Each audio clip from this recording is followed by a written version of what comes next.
We can just sit here and talk mattress. mattresses for the rest of the night. Hmm? Yeah, exactly. 8 years, every 8 years, that's such a rip-off. Yeah. If you just joined us, we're talking about mattresses right now. I just want to know if the mattress firm or the mattress king are actual businesses or just front for some kind of mafia operation. Big mattress is huge.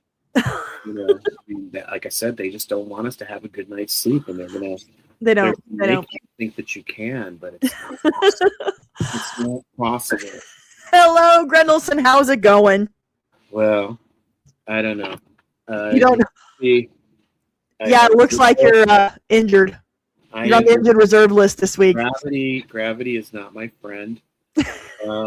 I hurt myself last Thursday stupidly. Spent a long time in the ER. And now I am in a splint, and I'm waiting to go see ortho. So hopefully I will be in a cast next week, I'm hoping, so that I can continue life. Yeah. Yeah. It's been Take it easy. Take it easy then. Yeah, take care of yourself. Don't be breaking bones like that. No. It's one of those things. You're Gen X, you know. You don't think until it happens, and oh my God, it happens. And then you just put some dirt on it and move on. No. Put some dirt on it, and I rubbed some dirt on it, and took a Norco. Then they gave me some Dilaudid. That was good. Yep, he's got a broken arm sitting in the clouds. It's a mushroom cloud, by the way. Tramadol right now. Well, take care of yourself. I could be a little out of it, so that should be fun tonight. All right. I hope so. It's going to be a short night, and then we're going to continue next week. So we're going to get through this. It'll be okay. Hello, everyone. My name is Natalie. This is my so-called Gen X Life, and this is my so-called book club. We are talking about Generations by William Strauss and Neil Howe from 1991. This week, we are in the middle of the millennial cycle, chapter 11. We are finishing up the baby boomers, and we are getting into the origins of Generation X. It's about time. Yes, it's finally our time. X-Men Origins, Generation Yes. X. It's Gen X time. That's right. New movie coming from Paramount Pictures. We do need a Gen X origin story movie. Hey, Joseph. Hello. Hey, Sundial Records.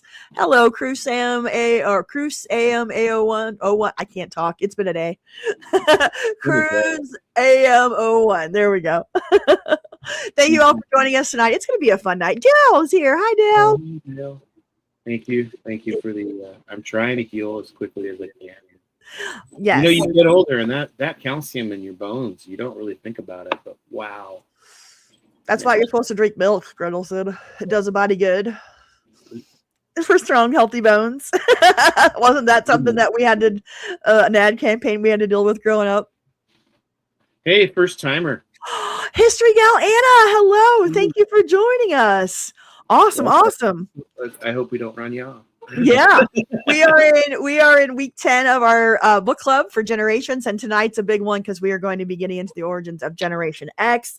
But we need to wrap up the baby boomers first, so that's what we're gonna do. We wrap them up in cellophane plastic and ship them off. You're silly. Hold on, just a second. Yes, we have an origin. We do have an origin. Atomic age. Hey, Kitea, how's it going?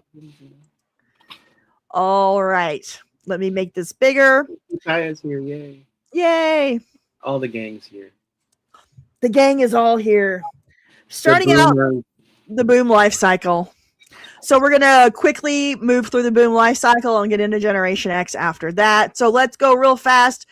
Once again, for those of you that are just joining us, William Strauss and Neil Howe are baby boomers, the authors of this book. This book was written in 1991. So that's the perspective that we're going to have tonight is the 1990, what they were talking about in 1991. They were the first authors to really identify a post-baby boom generation and really get into what defines it and describes the post-baby boom generation. We didn't even have a name yet. We were not even Generation X when this book was written. So they named the millennials. yeah, they named the millennials, but they named us. They gave us a number, 13. 13ers. The 13ers. So that's what we are, according to this book. Now, their years are a little bit different than what Pew Research goes by. Pew Research is a statistical research firm, so they go off of population data and birth rates, and so that's why they start Gen X at 1965 to 1980. For William Strauss and Neil Howe, they start the baby boomers. They start the boomers early. They start them in the middle of the war. So they start them in 1943. They bring them up to 1960, but then they start Generation X at 1961 and go to 1981. And we're gonna go through why they've picked those dates instead of 1965. So starting off, boom life cycle, the youth.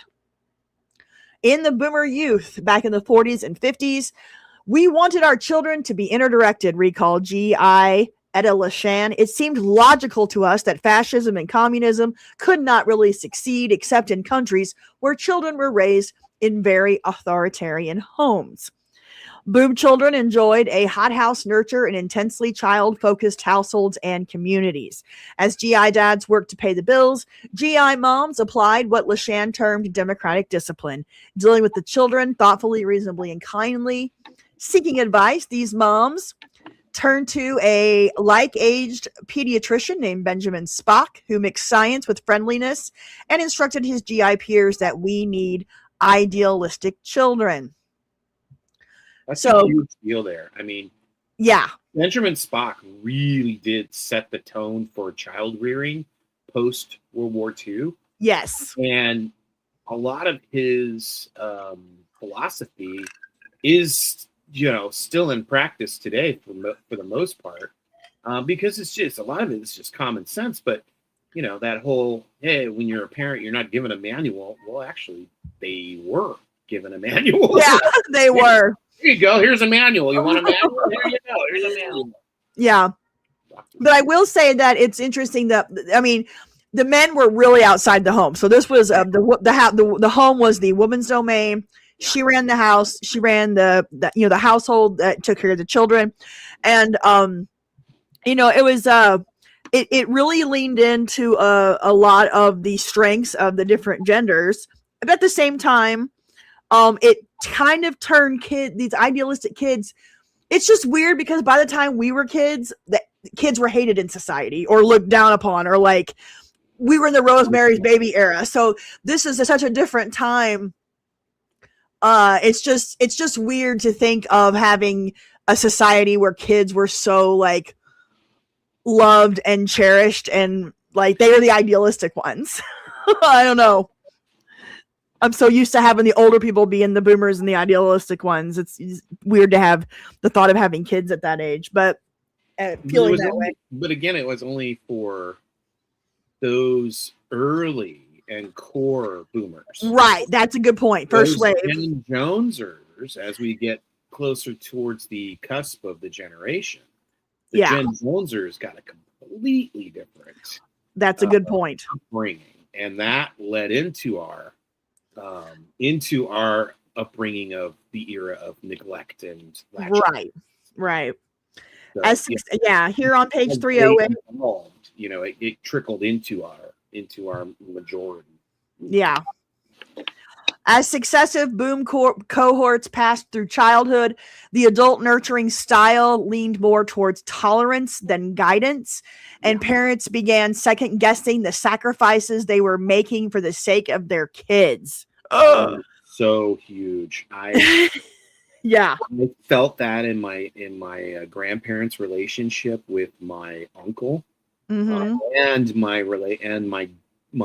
grandmother's relationship with my uncle and my father as well on the other side. My boomer family members definitely seemed to disappoint their parents the older they got. Yeah. Really started to feel, not my mom, but everybody else, because my mom gave my grandparents me. So, not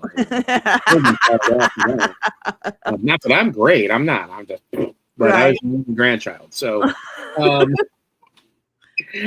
they got away with it. But it is really true that they, that the GI and the silent parents really started to distrust their own children as they grew older, which is why we ended up with that.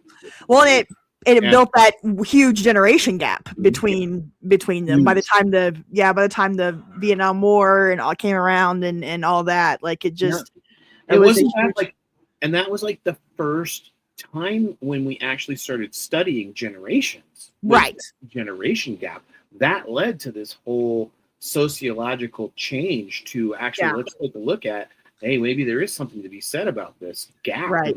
Why are these people like this? You know, right.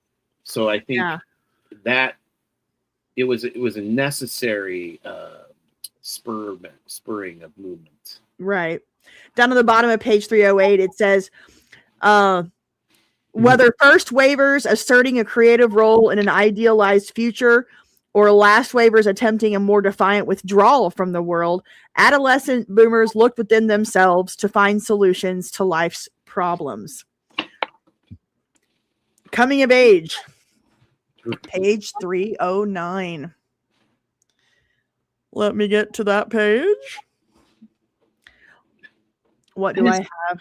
I always, growing up in the 70s, I got that rosy view of the 60s movements, right? What is happening, like, man, what would it have been like to be on campus in 1965, 66, 67 and getting your degree from, any of these colleges that had legendary professors, Right. It's just, and being a part of those movements, it's just, yeah. I think there's a lot of similarity to now in a lot of ways. College campuses nowadays are just like different worlds from the rest of the world. But I think the college campuses on the 60s were different worlds from the rest of the world too. I don't know. It would have been an interesting time to be a college student with the 60s. Yeah. I would argue that college campuses in the 60s were far, far more influential in world politics than they are now. I think the marginalization of colleges in terms of what impact they're actually having is going to continue to lessen as education prices go up and up and up. So possibly. Go. Yeah. But everything that they've been put through in the universities the last 50 years has been filtered through their graduates into the workplace, and all that ideology, all of that. Because, not to make it too political, but nowadays, literally 99% of faculties are left leaning. And how do you have an education, a campus of education with one ideology and one thought, one side of the spectrum? So I feel like that's the impact that colleges are having these days, is what they've done to their students and filtered those ideologies and theories into the workplace. My cat is going crazy. I gotta take a minute. Give me just a minute. I'll be right back. I have this passage highlighted if you feel the need to read it real fast and talk about it if you'd like. And I will be back in like a minute, but this cat is driving me nuts. Be right back. All right. I can read that, I think. So, with the dawning of this silent-led but boom-energized free speech movement, these undergraduates served first notice of what would, by 1967, become the most emotionally intense and culturally influential youth rebellion in American history. The next 4 years brought a series of angry youth uprisings in schools, military depots, and inner cities, joined by a mixture of students and like-minded non-students who hung around campuses. Wealthy kids dressed down, donned unisex styles, and became self-declared freaks, as if to reject the affluence and ordered family lives of their parents. As James Coonan put it in the Strawberry Statement, I want everyone to see me and say, there goes an enemy of the state. Jesus Christ. As we say in the revolution biz, strike. Yeah. Wow.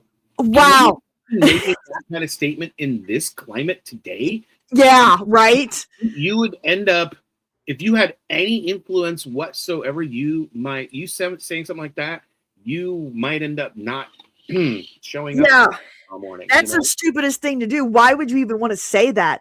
Like, that's just horrific. That was something that was so like. But that's what they're proud of it. I'm an enemy of the state, which makes me think they weren't really serious, because if you really, really meant that you were an enemy of the state. Well, 67, 68, especially 68 and 69 after Nixon, the state really wasn't trusted at all. And at that point, the government was the enemy for a lot, especially for some people. But you got to remember, Nixon won. He won bigger in 72 than he did in 68. Nixon won a huge portion of the population. He was incredibly popular. There was a very big split. Which is so funny, which is why it kills me that they did Watergate in the first place. Oh, I think Watergate was done. I think Watergate was done by the CIA to oust Nixon. 100%. I think they wanted him gone.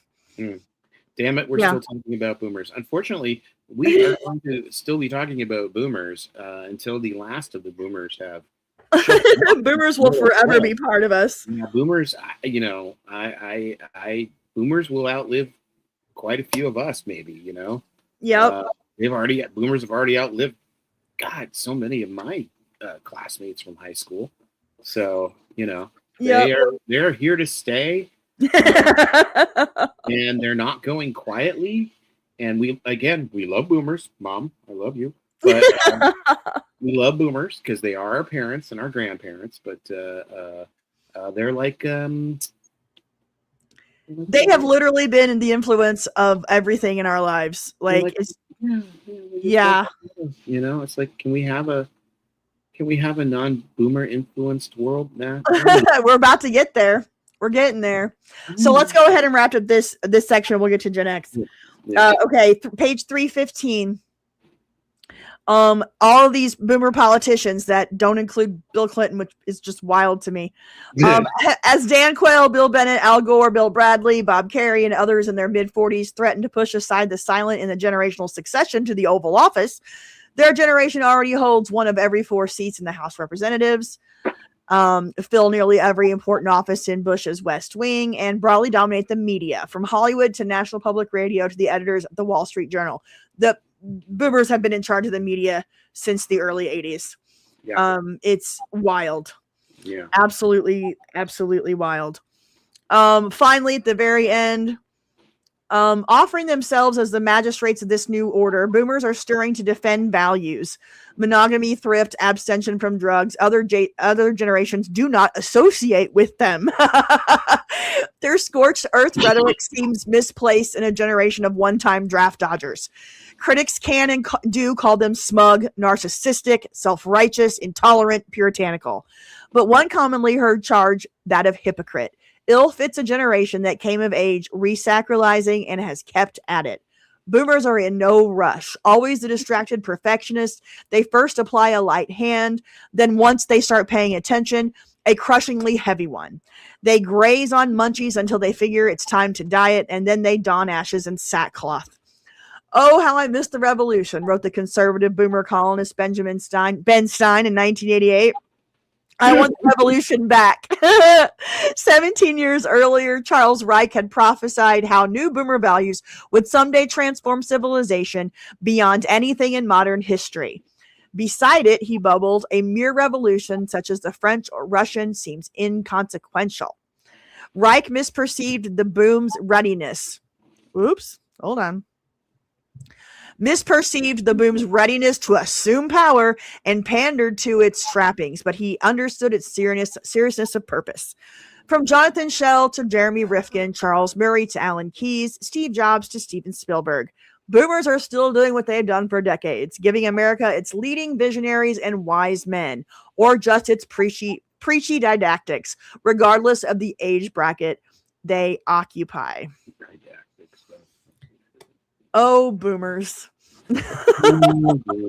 Wow, in 91, Steve Jobs wasn't even back at Apple. Really that big of a deal back then. Yeah. No, he wasn't back at Apple yet. So. No, that was in his time. That was his time between Apple when he was doing Next. Next. Yep. And Pixar. And Pixar. That's correct. Yeah. I'm a Mac guy. I've been a Mac guy since '88. So, in fact, the only computers I've ever purchased have been Mac. Really? Yeah. Every other computer I've ever owned was given to me, but Macs are the only ones I would buy. That you bought. I have computers built for me, and they're always PCs. I used Macs when I was in college, but I've never bought a Mac. Interesting. Spicy Pep made it for alive. Hello. Yeah. We're not talking about boomers anymore, Deb. We're moving on. Yes, conspiracy bias. Boomers, it's bad, you know. We love you, boomers, but you're getting up there, and exactly, conspiracy bias. This is why I think ousting Nixon was a CIA op, because Woodward was actually an intelligence agent, and this was his first big story. Like, come on. They wanted him out. Oh, okay. Yes, just like anti-establishment wasn't really anti-establishment. It was controlled opposition. I think it's been that way almost our entire lives. I just think it's all controlled from both sides. But 13th generation. All right. Well, yeah, you know, there's really only like 5 people who run the world, and they Baltimore Grove or some stuff like that. Oh, Bohemian Grove. Bohemian Grove stuff is wild. It is. Okay. But I could totally buy that shit. I could see it. Oh, yeah. All right.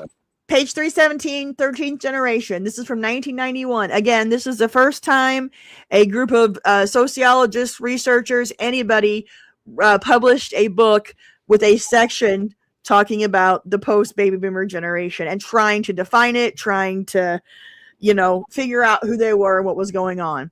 So they have described the 13th generation as born between 1961 and 1981. We are reactive type, which we're coming after the idealistic boomers. Our age location, we were in the awakening, the boomer awakening during our youth, during the 60s and 70s. And we are in the crisis in midlife. I could add to that, we are now in a crisis in midlife. Yay! Which we'll get more into when we get to the fourth turning. All right. 3 books from now. Yeah. Stay tuned. We'll get there. Yeah, 3 weeks. But about 3 weeks, we'll get to the fourth turning. All right. I'm going to read this whole first page. 317. In November of 1979, just after an Iranian mob had swarmed into the U.S. Embassy in Tehran, a University of Georgia Student Center gave a special screening of the movie Patton. The students gave the film a standing ovation, hanged an effigy of the Ayatollah, and then ran through the streets chanting anti-Iran slogans. That year, a new breed of college freshmen came to America's campuses. Previously, faculty members had lined up to introduce themselves. Suddenly, as a Georgetown campus minister put it, students began lining up to introduce themselves to us. Meet the smooth opening wedge of the 13th generation, what Washington Post writer Nancy Smith pointedly calls the generation after. Born after 1960, after you, after it all happened. These were the babies of 1961, 8-year-olds of Woodstock, 13-year-olds of Watergate, 18-year-olds of energy crisis and hostage humiliation, and 29-year-olds when a 1990 Time cover story defined this generation as post-boom 20-somethings. So you will first find that he is sitting there talking about Generation Jones. And this is where a big talking point comes in the world of Generation X. When does our generation start? How do you define it? And I know that and I like your definition. I like to go on historical markers. So if you don't remember JFK being alive, then you are a Gen Xer. So that would start you in the early 60s. But again, you can go either way. When you were born in the early 60s, you can very easily be a boomer. You can very easily be Gen X. It just depends on where you lived, your socioeconomic status, and your exposure to history and culture. Yeah. What ages your siblings are? That's another good one. What ages your siblings are, what ages your parents are. What ages your parents are is huge. If you were born in 61 and you had super young parents, Yeah, you're definitely going to be a Gen X, not a boomer. Yeah, exactly. Right. It's just, I mean, and I had boomer. Because I would think that a lot of people born in 1961 or 1962 had parents that were born in the early 40s. Mm-hmm. So like they would almost be in the same generation, just at opposite ends of it. Yeah. You know, because I mean, my mom's only 19 years older than me. So, you know, I'm just saying that there was. Same. My mom is 19 years older. Yeah. And women were much younger back then having their first child. So it's possible. So I agree with you. The younger your parents were in the early 1960s, the more likely it is that you're a Gen Xer. However, if you have older parents and you lived in certain areas, you could like Obama, I consider Barack Obama to be a baby boomer. Absolutely. You know, so it's just kind of, but Michael J. Fox, who's born in 1963 or 1962, I consider to be a Gen Xer. You know, so like because he was Alex P. Keaton on Family Ties. How can he not be a Gen Xer? Yeah, because he played younger. Right, he played younger. He played younger, but he was playing our age group. Also, he's Canadian, and we all know that things come to Canada later in life. So we love Canada, we really do. But all right. I gotta go take care of Dale real quick. I'll let you read this next part. I'll be right back. All righty. Where are we? 1979? Yeah. Where is that? In 1979, just as those kids were making life pivoting decisions about schools and careers, older generations sank into an 18-month abyss of national pessimism. For silent parents, thinking small was a midlife tonic, but never having had their own chance to think big. The high school class of 1979 saw this grim mood differently. From the Vietnam hysteria to Nixon's Christmas without lights, the 3 Mile Island at every turn, these kids sensed the adults were simply not in control of themselves or the country. I love that line. I was 8 in 1979, and I felt it, you know. Yeah. Even though I was 8, you know the world is not going well. And you see things and you pay attention. Especially, I totally remember the Iranian hostage thing and how screwed up that whole thing was. Right. Everything that they tried to do was just piss poor on every side. Right. And you know, obviously, I'm happy with the way it worked out, but come on, I mean, it was a whole mess. Yeah, it was a mess, and I'm not going to get into the politics of it, but you know, we're still obviously Jimmy, I just read this book. It's a fantastic book, and thank you. Yes, appreciate it. Yes, it was very good. I'd actually like to try to get the author on at some point. Yeah, thank you for the recommendation. What a time to be alive. That was freaking Carter. I know, right? And then what they released the hostages the moment that the moment Reagan was sworn in. Yep. Yeah. Absolutely nuts. But that line, these kids sensed that adults were simply not in control of themselves in the country. And to know that, and they go on in the book talking about how in the 70s, like, kids just were not a priority. They were just like, childhood was just taken away. Like, and they were exposed to so many adult things, left alone to their own devices, just like, you know, like, we're so incredulous when the millennials got helicoptered. Yeah. You know, I mean, they went the exact opposite of how they treated us. Yeah. Same people for the most part, too. That's the other thing. And that's where the Zennial thing comes in, because as born in the late 70s, but raised in the 80s, I got a lot of millennial parenting, or, you know, that older Gen Xers didn't get. So I definitely got a hybrid of styles and culture, just culture around kids, because we went from, you know, Rosemary's Baby type movies to Look Who's Talking type movies, in my childhood. So, like, you know, it's just a very interesting, it's just really crazy how different the attitudes towards our generation was from the 70s to the 80s and then into the millennials. So Yeah, it's very interesting. And like I think we talked about this last week, the 70s, like if you look at it in movies or television, it looks dirty, it looks raw, it looks very unhappy in a lot of ways. There's no joy. Dirty Deck. I mean, yeah, watch any, like, watch a TV show, even like Taxi or Welcome Back, Kotter. Barney Miller, like everything just Barney Miller. Yeah, it looks gritty. It looks realistic. Even the sitcoms. Look at look at All in the Family. Newhart show. Good Times. Yeah, oh my God, Good Times. I mean, Jesus. Watch Good Times and you're like, I'm happy to be a roof. I don't live in that building. I mean, it's just crazy how realistic the world of entertainment became, because that's what the audiences were demanding. They wanted the realism because they needed to, I think people needed to know that we're all aware of the problems. Yeah. Does that make sense? You know, we know that this life is not good, and we know that we have to do things better. And you know, that's why it was so prevalent, because if you don't talk about those things, it doesn't get better. And then look what happened in the 80s. I mean, it was like right. Neon. We go from grim and gritty to the neon, you know, the neon of the 80s.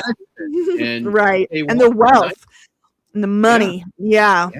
We should do a whole topic of Norman Lear shows. Sanford and Son, Jefferson's, Maude. Yep. Was it like realist escapism? Maybe that we should be coined. Yeah, it kind of is. It's like a lot of it was. The world, yeah. People needed to see themselves on TV and needed to understand that, you know, the plight of everybody in the situation was not good. And, you know, it wasn't just the poor or the middle class or the elites. Everybody was in it. You know, you still had to.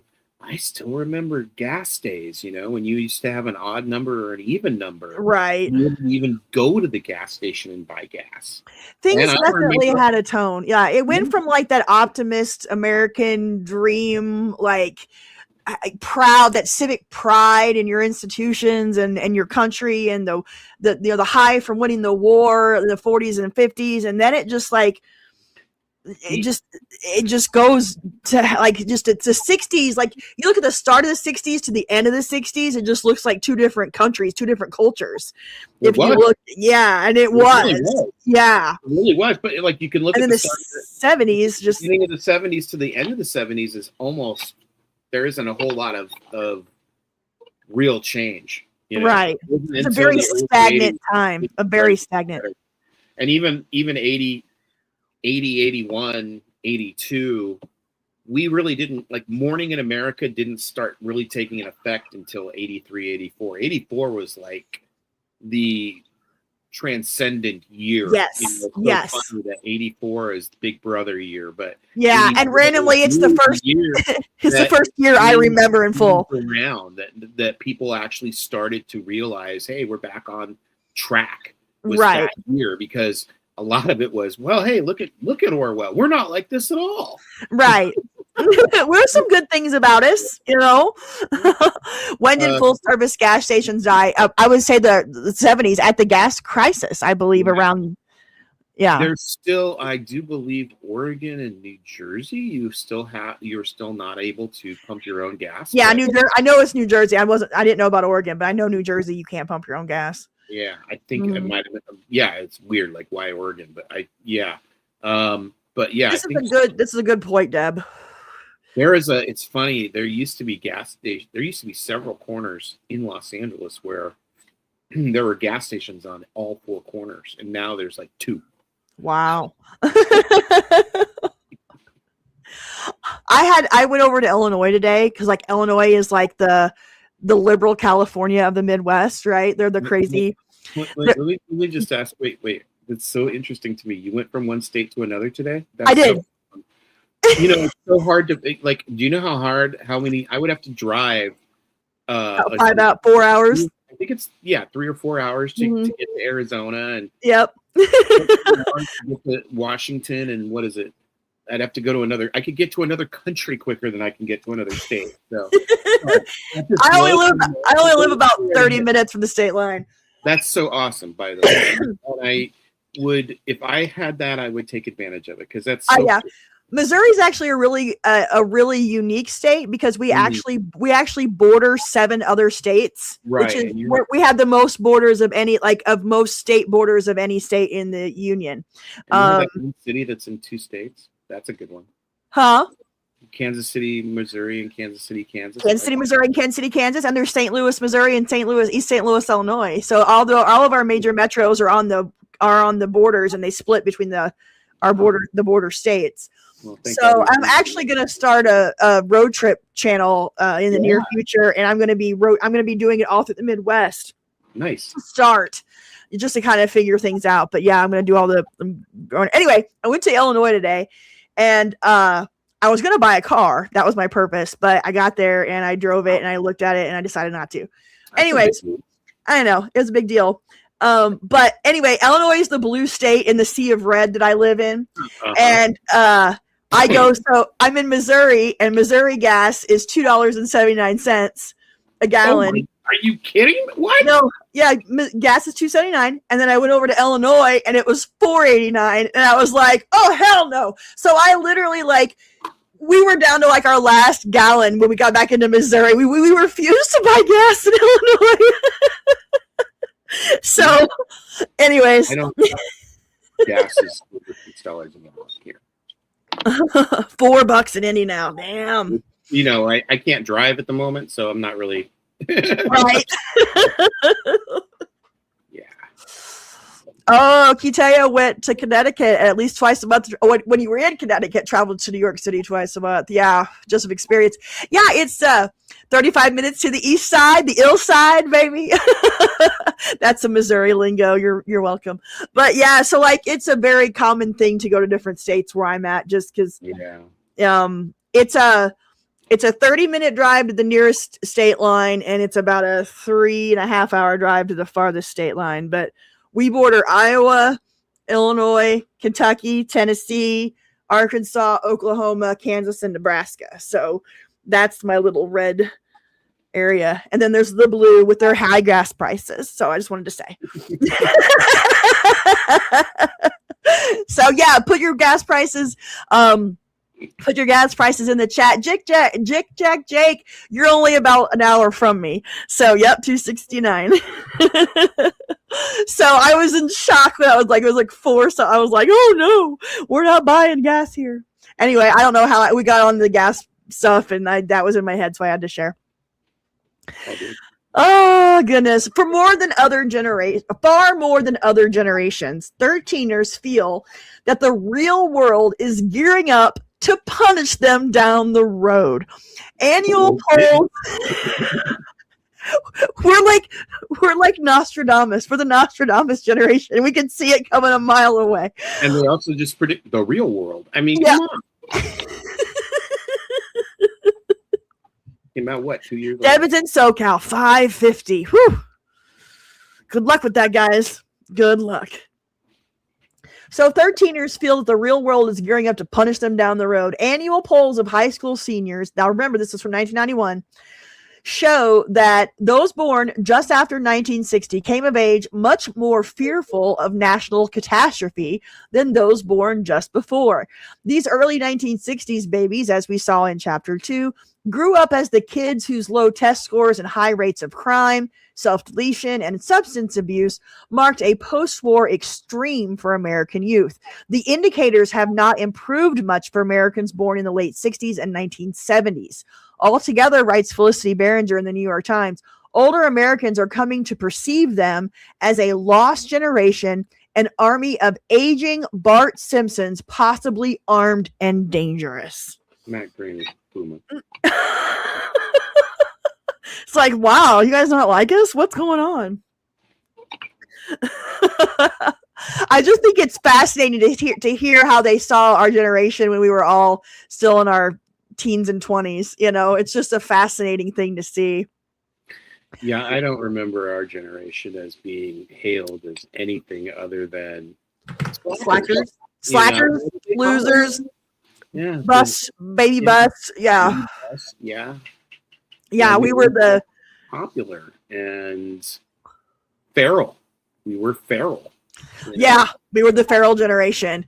So what do you in the chat? How do you guys feel about the Gen X cutoff? Where do you think that? What would be your idea of when Gen X? Do you think it should go back to 1961? Do you like that? Do you like 1965? I'm interested to hear what you think about the early 60s babies here in the chat. Because there is such a difference between people born in the early 60s as compared to someone like me born in the late 70s.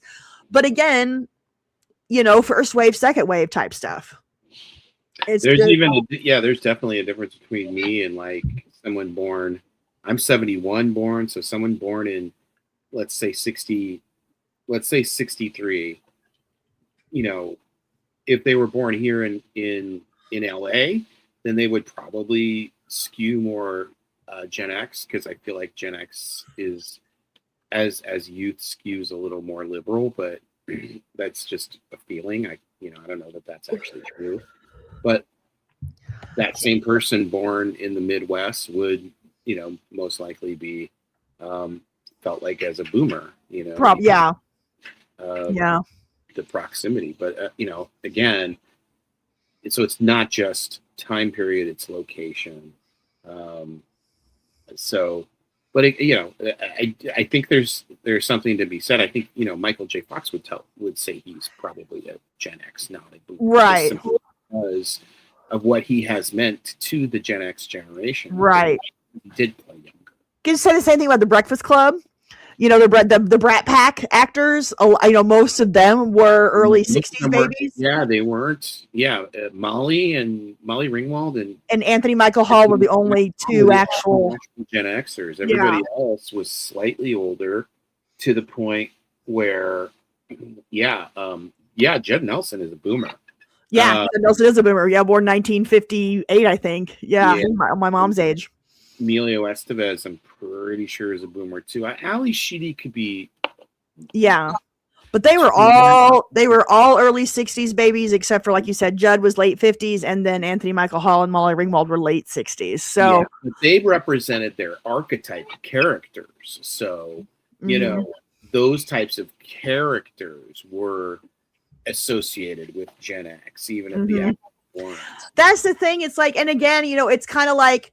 It's kind of the same thing when we talk about 2000s pop culture, because most people consider it millennial pop culture, but I consider 2000s to be Gen X pop culture, because it was Gen Xers making it. It was the Gen Xers that were making those movies and making that music. And so it's like, when you talk about culture for a generation, is it about who is it what you consume, or is it what you make, or is it a little bit of both kind of a thing? You know what I'm saying? So the thing is like, who is the target market? I think is really what what it comes down to. And whoever that target market is, between that coveted demographic of 18 to 34. Yes. That's a generation. That is a whole generation of people. Right. Whatever that demographic is during that time period that's what the demographic is going to control pop culture. They're going, not necessarily because some of them will be making it, but most importantly, they will be the ones that it's targeted to. And they're the ones that it's going to be curated towards.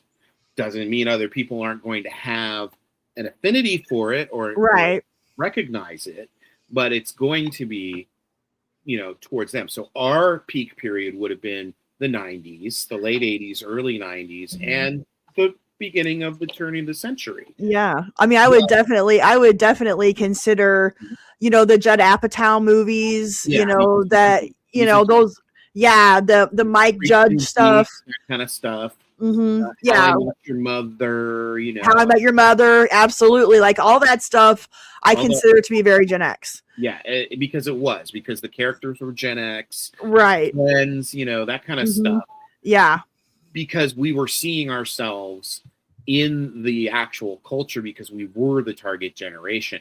As time moved forward and millennials became 2000, the oldest millennials became high school graduates. As they became the target demographic, 1834, yeah. everything started to move towards them, and that's why, that's why they're like the iPod generation, because as soon as that iPod came out and the iPhone came out, everything was targeted towards them. Remember the iPod ads? That was all millennial shit. Oh, right. That's true. And those were so with U2, like a total Gen X band. Yeah, remember they introduced that U2 album on the iPod and you couldn't get it off of there, or was that the iPhone? No, I don't remember. It was iTunes. You didn't even have to. If you had an iTunes, you got it. Yeah, it's like, God, leave me alone, Bono. The thing was, it was a bad album too. It wasn't their worst album ever. Copy of their greatest hits, that'd be fine. All the top singles. Who wouldn't want that? No, it's their latest piece of crap. Yeah. I would agree, Kitaya, that Big Bang Theory would be a millennial show. I would consider How I Met Your Mother the quintessential Zennial show. Yeah. I mean, they are all late 70s babies, and except for Kobe Smulders. Yeah, she's early 80s. Even though Big Bang, the actors are all Gen X, and they represent Gen X, especially Galecki. Yeah, being on Roseanne so many years, right? And Christmas Vacation, and those characters were younger than the actors were, right? Definitely geared towards the older millennials rather than the younger Gen X. Yeah, freaking Maya Bialik was in that show, so like that's she's about Gen X as you can get. Blossom, Maya Bialik, sure. Maya Bialik, yeah. Yep, core creatives, everybody. Like that's why I identified with How I Met Your Mother so much, was because their core creative team and the cast were all Zennials. I mean, it was written by somebody born in 1977. Everybody, I could not get over how much I related to that show until the bad final season. But it's just a very interesting thing here. Dan's Discourse says something that I think doesn't get talked about enough is the MCU, one of Gen X's biggest cultural offerings, and that is correct. I love that. I mean, Kevin Feige and the director Jon Favreau, and Robert Downey Jr. actually is 1963 baby, so I would consider him Gen X, especially because of Less Than Zero. But he's a cusper. But I mean, I would consider him Gen X, just like I consider James Spader Gen X as well. These early 60s babies, I want to do a whole podcast on Less Than Zero. On what? I would do a whole podcast on Less Than Zero. On Less Than Zero? Oh, I know. Or just Bret Easton Ellis books and movies. Now I mean, he had three good ones, and then the most recent ones are unreadable.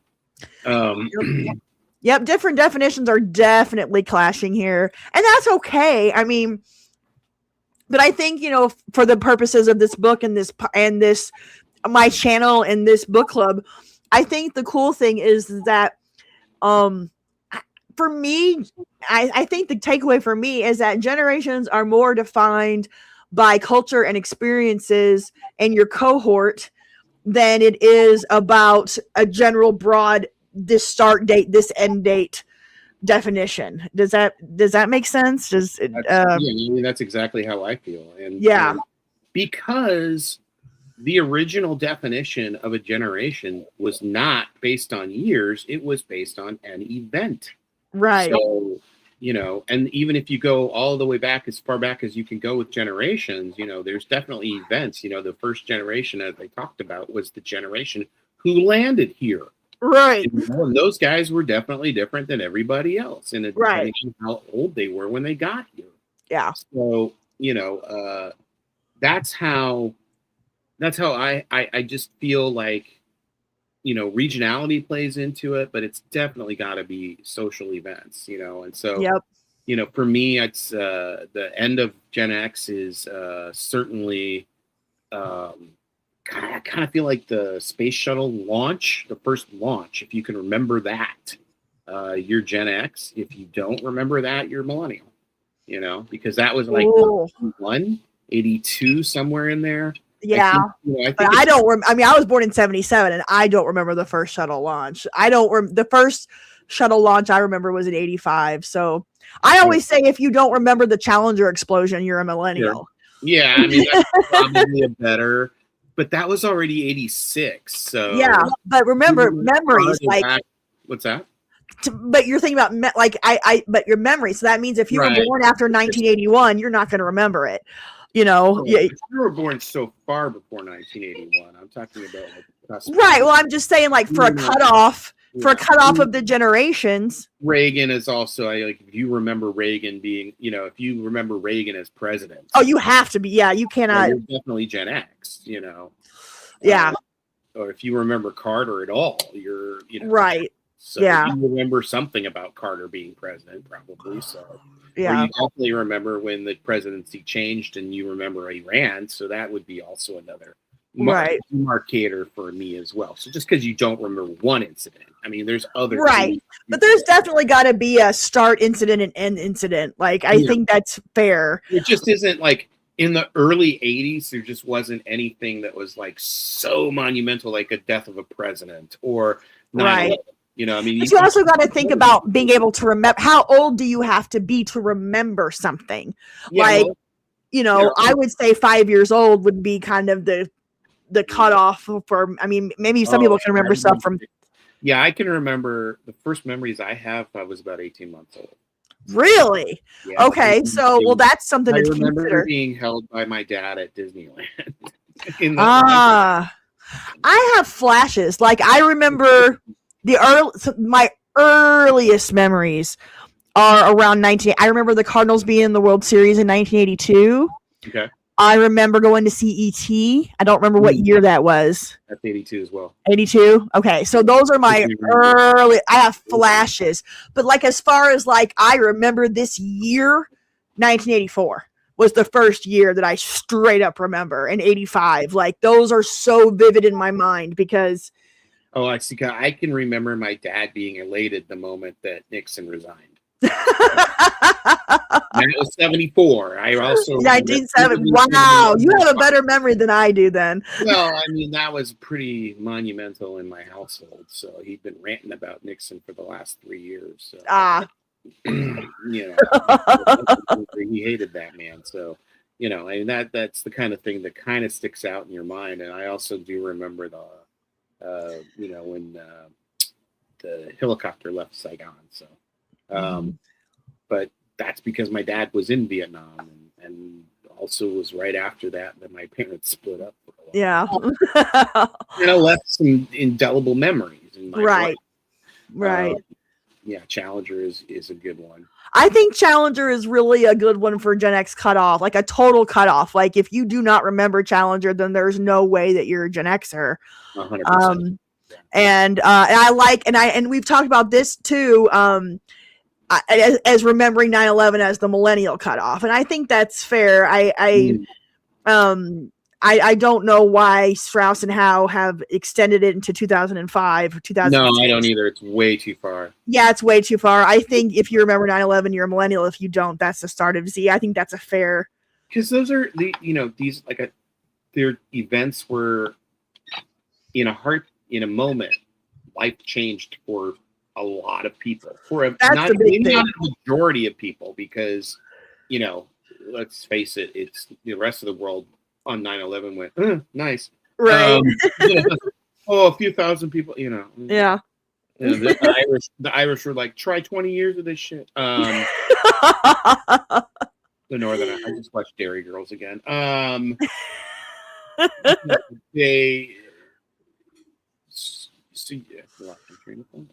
So if you remember that, so that it's because of the moments that life changed, and right, 9/11, and then COVID is the most because that pandemic was something that had not happened to any of us. Right. No one. I don't think. What was it? The last epidemic was in 1911. wasn't it? Oh, there's a Spanish flu was in 1919, I believe, 1920, somewhere in there. 200. So, yeah, what percentage of people were alive during that time period and can remember it? I'm gonna go with less than 10%. Yeah. We had no clue as to what we had. Like, oh, that's what they were doing. They were wearing masks too. How funny. Yeah. Whoa, those masks are scary. Me, I'm gonna wear a plague mask. I didn't wear a mask once. Not once. I had a really cool Darth Vader mask. I just thought. Huh? I had a cool Darth Vader one that I got. Oh, nice. Oh, I take that back. I had to buy one when we went to Six Flags. I'm so sorry. I was forced to buy one when we went to Six Flags, but that was the only time. My county was after 2 weeks, after the 2 weeks to flatten the curve and spread and slow the spread, they just lifted everything, and then they went back to school. The only thing they didn't do, they went back to school in the summer, like no school from April to May, and that was it. And they went back to school. So like we went back to life.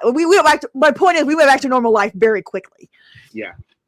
Yeah. Well, there are a lot of places that didn't. I know.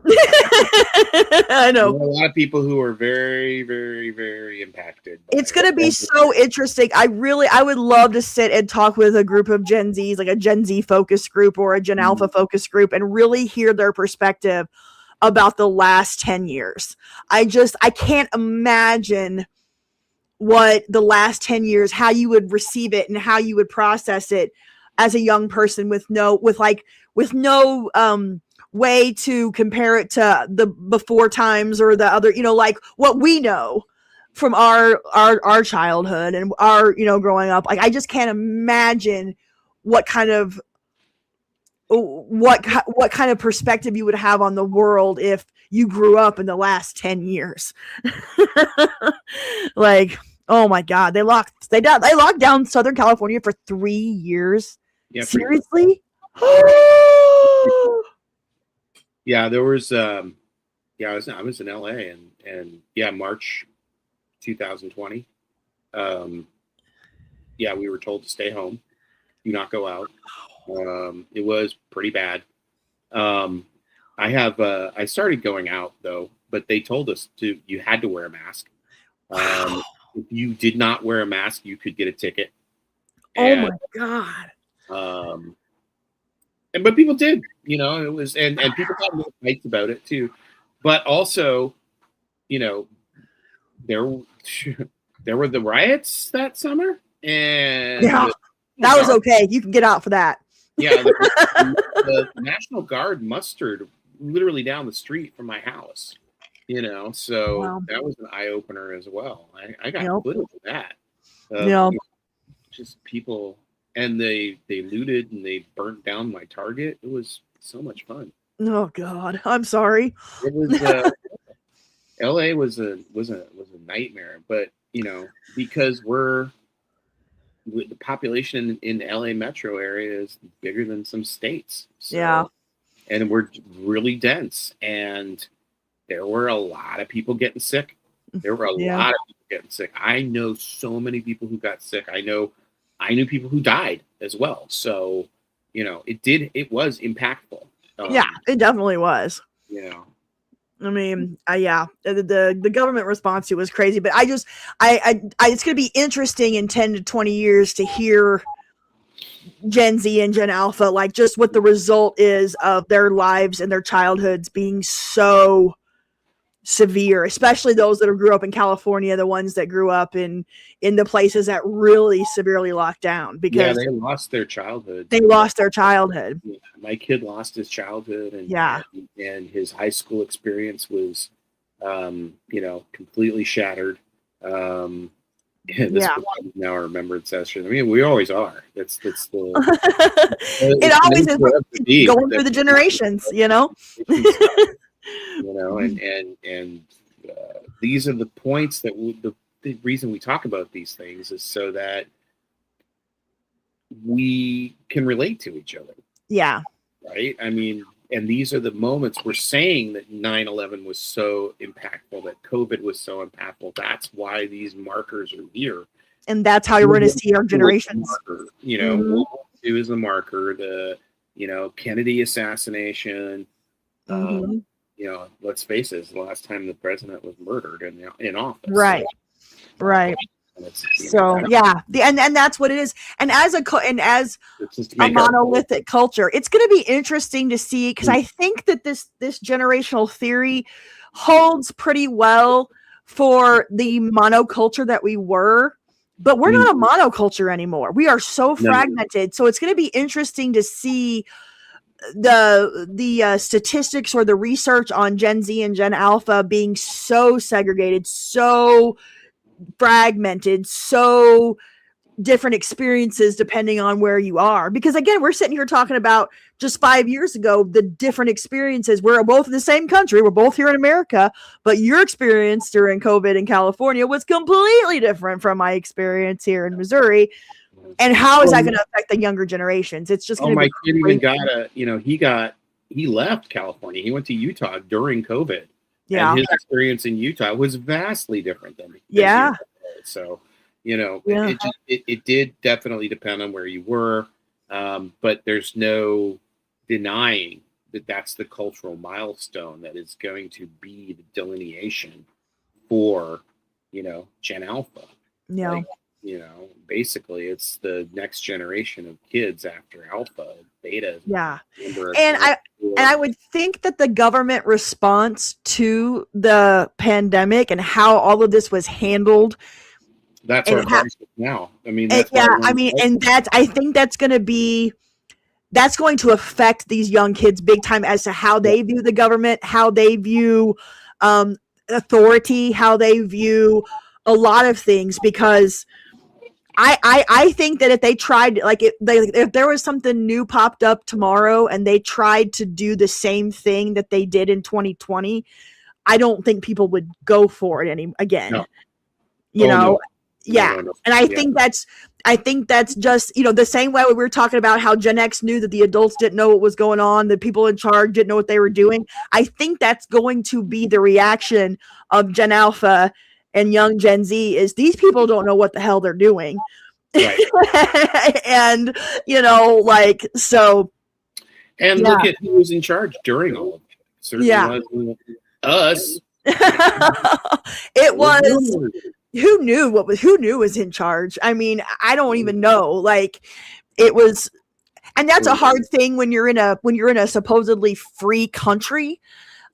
Trying to make any kind of lockdown laws or rules, or trying to make any kind of rules like that's very difficult to do when you have you can't just order people not to leave their house. I mean, I guess you can, but in the United States of America, this is going to really affect the next these younger generations. It's going to be wild to see how this affected them. I mean, you can already see the fact that they're not having sex, they're not drinking, they're not socializing, they're not leaving the nest. They don't even want to drive or go to a restaurant. I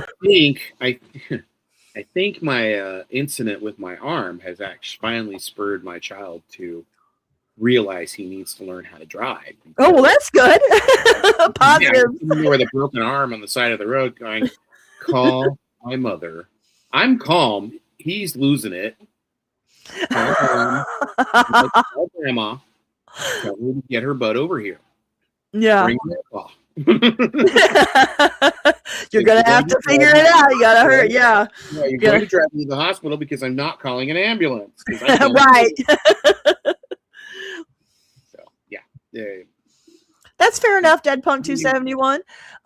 It might depend on who's in office, but just remember these are blatant feel when you're growing up and you're seeing total incompetence or total whatever from your leaders or your government or the rules that are in place or the reactions to things.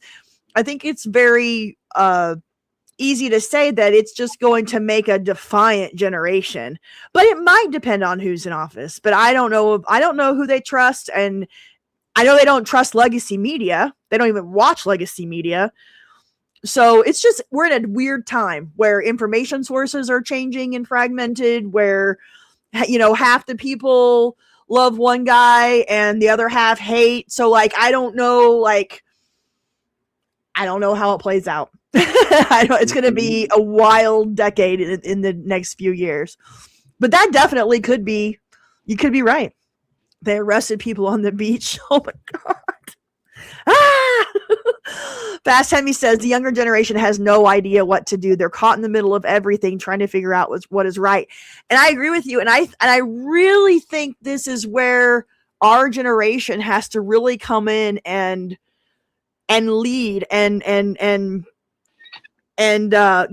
offer some guidance here. And I know that they don't really. The other thing is, unlike past generations, the younger kids don't really give a rat's ass about what the old people have to say, or like they don't care what we have to say. So yeah, I don't know. Yeah, it's how do you deal? No, I mean, listen, they call everyone that's older than them boomers. They don't care. I know, and that makes you so mad. From Gen X, well, who cares? You know? Yeah. If you're older than me, you're a boomer. You're an old, okay? You're an old. Yep. You're an old. So, all right. Let's go to the 13th generation and look at some of the big stuff here. 1961 to 1981, according to Strauss and Howe. Mm. Now, this was interesting. We'll get to the paragraph in the book a little bit later, probably next week. But total number in 1991 was 93 million. We were a bigger generation than the baby boomers in their 1961 to 1981 definition. There was more of us in 1991 than there were boomers. So that surprised me. I thought we were quite small. But we weren't. I think their demographics are quite off, actually. Yeah, it could be. I did actually look up some of this stuff, and I couldn't correlate what they were saying. Okay. Because there's only there's nowhere near that many of us right now. You know, especially there weren't any in 91 too. So yeah, I think they're overstating. That could be. Now, remember, all their sources are in the back of the book, so we can see where they got all of this stuff. But I was surprised by the number that they gave. Family tree: typical grandparents, GI, parents, silent and boom, children, millennial, and Gen Z. Typical grandchildren will be Gen Alpha. Sample members. Yeah. So they marked Michael J. Fox as an immigrant, and I love that. Yeah. Which is fair enough. He is. Michael J. Fox, Eddie Murphy, John Bon Jovi, Roger Clemens, Tom Cruise, Tatum O'Neal, Michael Jordan, Whitney Houston, Len Bias, Tracy Chapman. Now, are those people Gen X? Really, truly. We got a 65Xer in the chat. Hello. You are core OG. Eddie Murphy is the only one that I would see as being close to not Gen X, just because he hit so early in 81, but he was right. so young. Yeah. But he was so important to Gen X. So he was. It's a tough one. He's super young, but it was because 81, yeah, I mean, he can be Gen X. I'm fine with it. Yeah. The only one I can think of that's on that list, he's the only one that I would say is questionable. The other ones, we're happy to have them. Yes. We will welcome you to our Gen X club. Yes, you can be Gen X. Brooke Shields, Mike Tyson, Lisa Bonet, Jim Abbott, Mary Lou Retton, Moon Unit Zappa, Gary Coleman, Tiffany Darwish, Samantha Smith, and Jennifer Capriati. It's very interesting to see who they had, who were the famous Gen Xers of the time. There wasn't many of us. Prominent foreign peers: Princess Di, 1961; Julian Lennon, 1963; Boris Becker. I don't know that one, and Steffi Graf.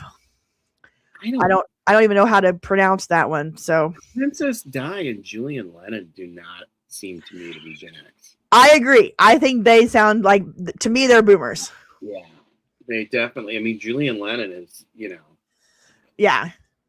He didn't. Yeah. This was interesting. Future period of political leadership. They projected that our plurality in Congress would take place in 2015. No. They were a little off there. Term of presidency, they predicted would start in 2020. Hell no.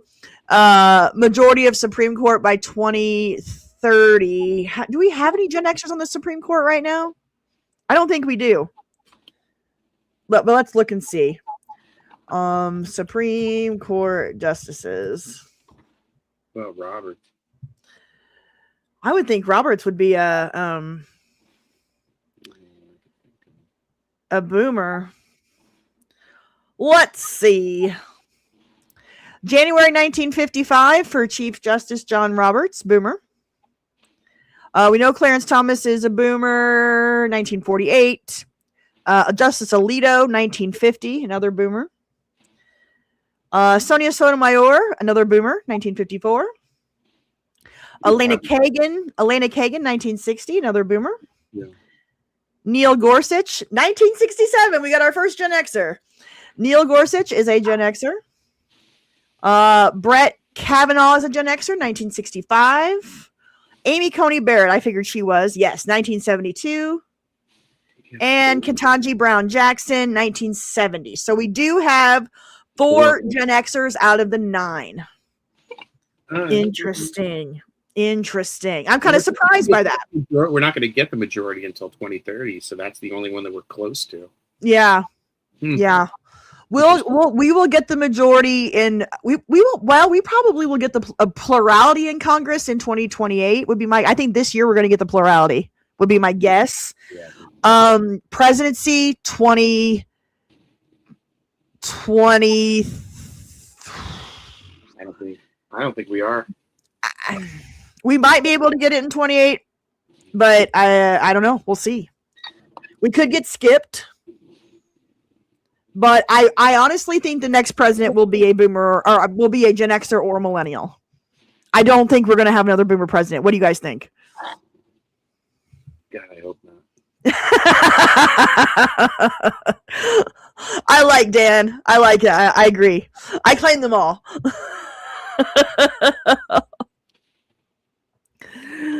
Oh God. Yep. JD's a millennial. That's what I'm saying. The next president's going to either be a millennial or a Gen Xer. I think it's going to be probably at right now would be either JD Vance, Gavin Newsom, Marco Rubio, and Pete Buttigieg. I'm assuming those are probably your 4 top at this moment in time, but I don't know. It's going to change so much between now and 28. Yeah, no more boomers. No more boomers, for the love of God.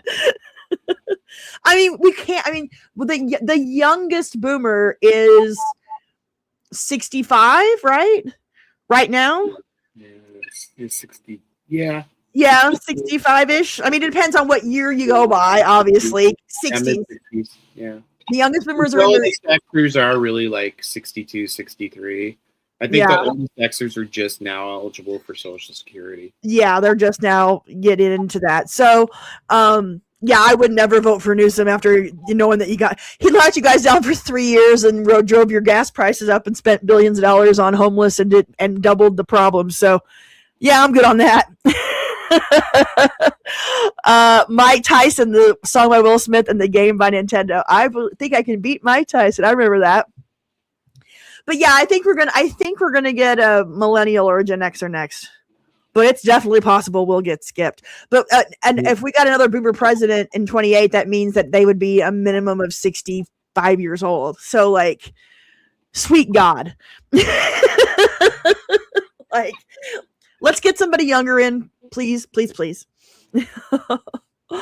Chances are JD Vance will replace Trump. I mean, I thought Kamala was going to replace Biden at some point. I can't believe he made it through. So you might be right. Who knows? You say boomer, and all I think of is Grandpa Simpson. The funny thing is, though, he's is that not a boomer. The Simpsons are so old. Grandpa Simpson is a GI generation. Wait, I think originally you thought him what I think originally he fought in World War One. Did he? I don't know, but he's got to be. He's either Lost or GI. Yeah. Well, then again, they do keep revamping the Simpsons timeline. So. Margins we're now meeting the 90s instead of the 70s. Yeah. All right. Let's see what else we got here. Jennifer Capriati, I love that. I remember when she was a star tennis player for about 5 minutes in the early 90s. Poor Samantha Smith. Samantha Smith. Are you what? Did you say something? I don't remember who Samantha Smith was. Samantha Smith was the little girl that wrote to the Soviet premiere, and she went over there and visited him, and then she came home and was killed in a plane crash. Yeah. Yup. So that was Samantha Smith. The generation before baby boomers are the silent generation. Let's do our history and life cycles. Okay, we're getting to the culture. History and life cycle. Early 60s, when the oldest were toddlers, babies, the U.S. government approves the public sale of the birth control pill. This is something that we really haven't gotten into yet. But our generation, the birth control pill and abortion all happened when we were being born. So, and I think they said, and we'll get into this next week when we get into the text of the chapter, but I think they said 1 in 3 in the 1970s, 1 in 3 were aborted. So our generation could be a lot bigger. But apparently it was after Roe v. Wade from 1974 to like 1980, like the birth rates were very low. Zennials like myself, we're kind of a rare breed. Yeah, you are definitely more core and mid Gen Xers than Zennials. So yeah, like there was just not a lot of babies being born in the late 70s. No, it's wild. Okay, back to the history and life cycle. 1965, baby boom ends. Supreme Court upholds right to contraceptives. 1968, Rosemary's Baby begins decade-long popularity of bad child films. 1973, Roe versus Wade abortion case. Christmas Without Lights. What is Christmas Without Lights? Do you know? It was, there was like an austerity thing, and people were encouraged that you're not to put lights up for Christmas to save electricity.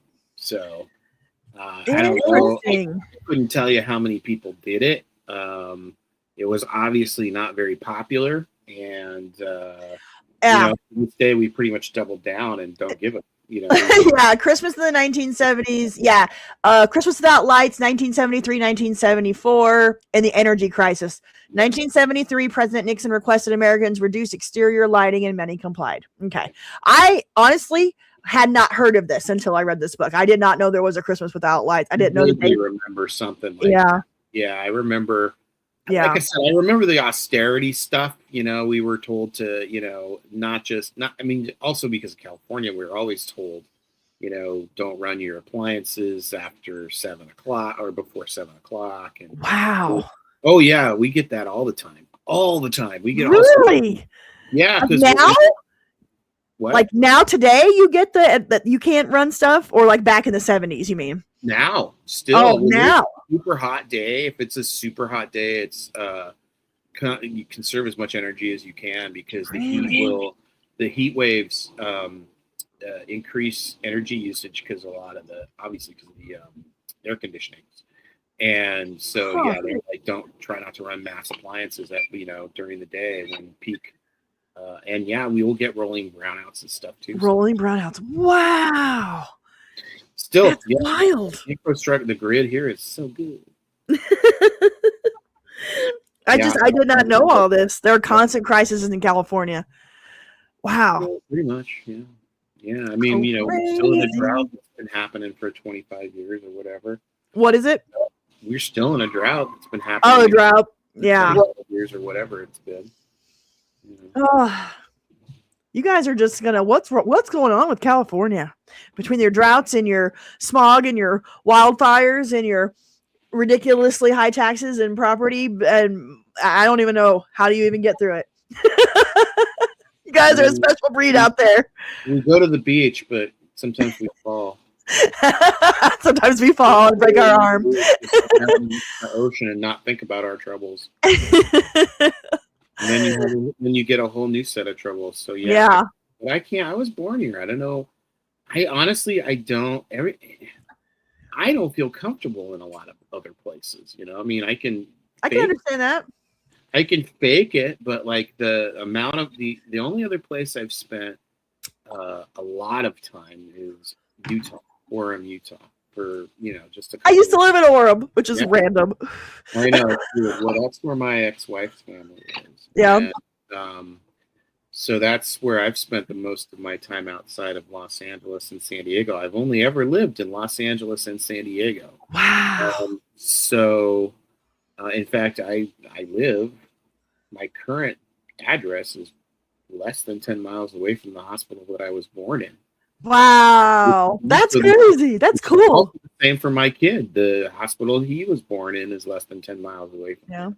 Well, the hospital I was born in is right down the road. So that's I love that. I love that kind of, so I understand being comfortable. I mean, you are comfortable where you're at. And I understand it's almost like, to be honest, California is like its own country. It is.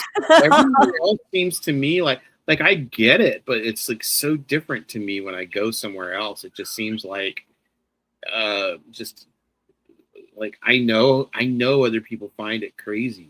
I get it. I get that. I'm not immune to it, but at the same time, it's just like I really just do not know any. You don't know any other way. And I'm also at this point in my life, I'm just too old to even care. Yeah. I understand. I just don't want to disrupt what I've got. I want to be able to go to the beach. Right. And I want to be able to, if I want to go to the mountains in 10 minutes, and sure. See some snow. I'm not saying that I want to, but if I want to, then I want to be there.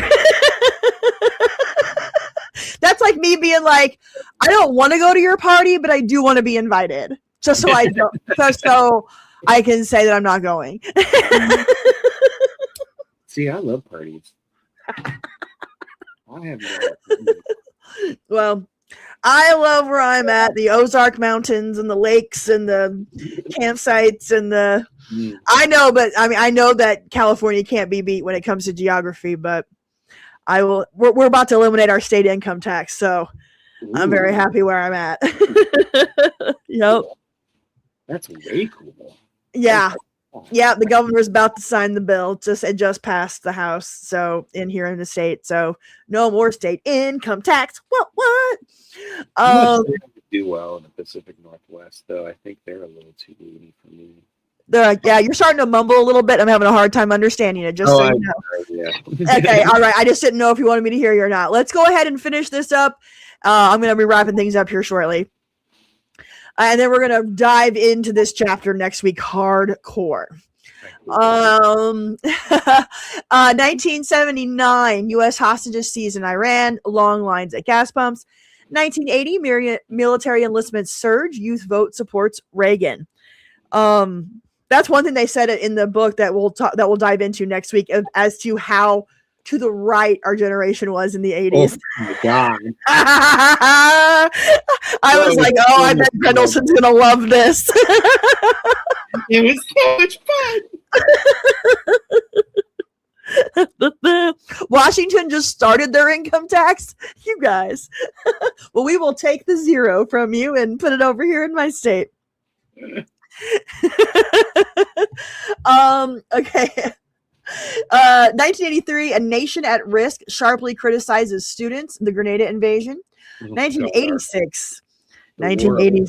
The War of Nothing. Yeah, the War of Nothing. 1986, school children watch Challenger shuttle explode on takeoff. I have done I did a special live stream on it for the 40th anniversary in January. I have videos about it. So that was such a big part of my childhood. Yep.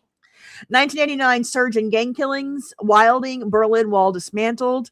1990 rock lyrics censored, U.S. troops go to Persian Gulf. Boy, little did they know what they had in store, what the world had in store for Gen X over the next few decades. Sample cultural endowment. What did they attribute to us in such an early time frame? Liar's Poker, Michael Lewis. Are you familiar with that? Nope. Me neither. Let's find out what it is. Liar's Poker. The book? I'm assuming so. Pretty well. It is.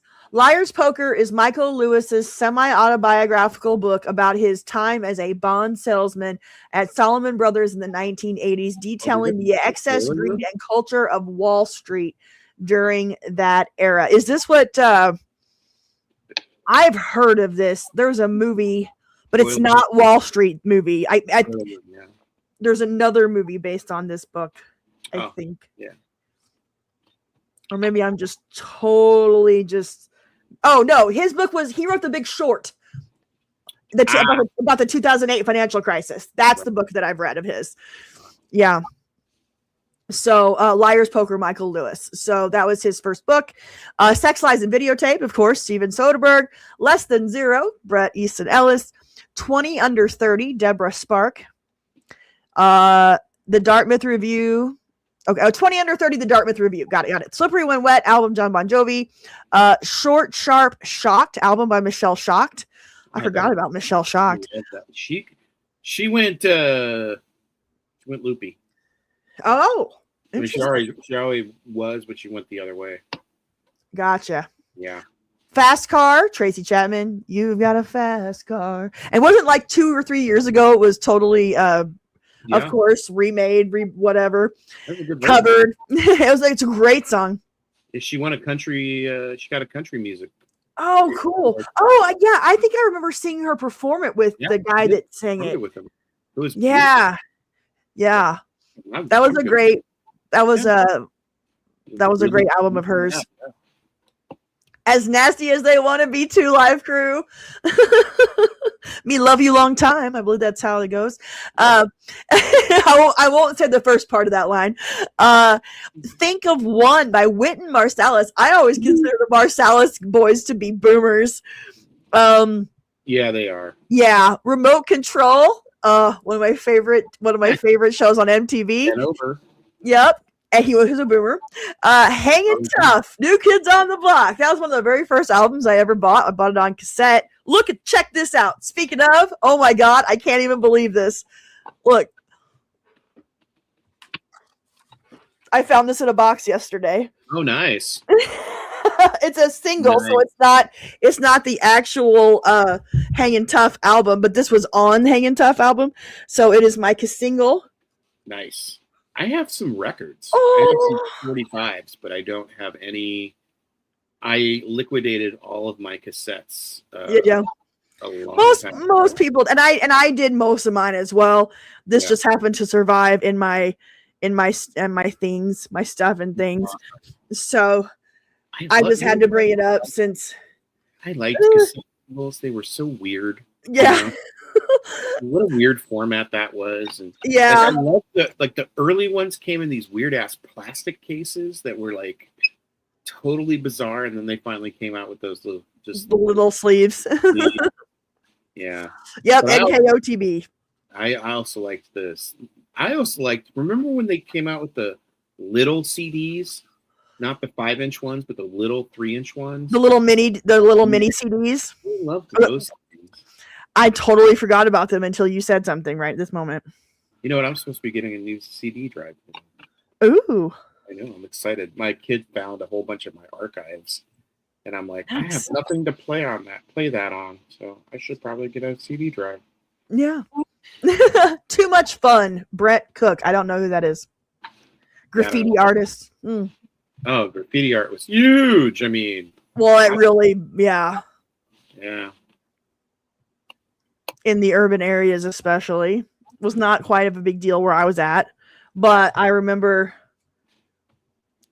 I remember in the Will Smith, DJ Jazzy Jeff, and the Fresh Prince music videos, they would graffiti art in their videos. That was one of my first introductions to it. Was that?